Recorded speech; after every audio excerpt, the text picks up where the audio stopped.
Hello' guys, কি খবৰ আপোনালোকৰ? মোৰ খবৰ খুবেই ভাল, নিশ্চয় আপোনালোকৰ খবৰো ভাল। মানে মই এইকেইদিন ভিডিঅ' দিব পৰা নাছিলোঁ মোৰ এটা বিশেষ অসুবিধাত, তাকেই মই ভাবিলোঁ ভিডিঅ' এটা দি দিওঁ। আজি মানে ৰবিবাৰ, মানে আজি দেওবাৰ, তাকে মই মই মানে ক'ত যাম কি কৰিম তাকে ভাবি আছোঁ। আনফালে আকৌ মানে পূৰা বৰষুণ পৰিছে দেই, চাওকচোন। বৰষুণ পৰিলে মানে চিন্তা আহিয়ে যায়, গাড়ী মটৰ ক'ত চলাম। মানে বৰষুণ পৰিলে মানে ভাড়া চাড়া পোৱা নাযায়, সেইকাৰণে মানে আজি ওলাই আহিছোঁ। তাকে আকৌ হয় মই মানে আজি ক'ত যাম মানে কোনো গেৰাণ্টি নাই, মানে কাৰ গাড়ী লৈ যাম ঠিকেই নাই। মোৰ গাড়ীখন আকৌ মানে আজি ঘৰতে আছে দেই, আজি বৰষুণ পৰিছে যে সেইকাৰণে মোৰ গাড়ীখন ঘৰতে থৈ আহিছোঁ।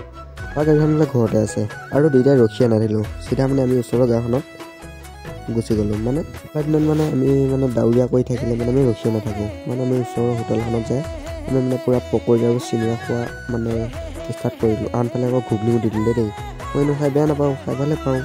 আজিলৈ বাই, সকলোকে মোৰ নেক্সট মিনি ব্লগত লগ পাম, বাই।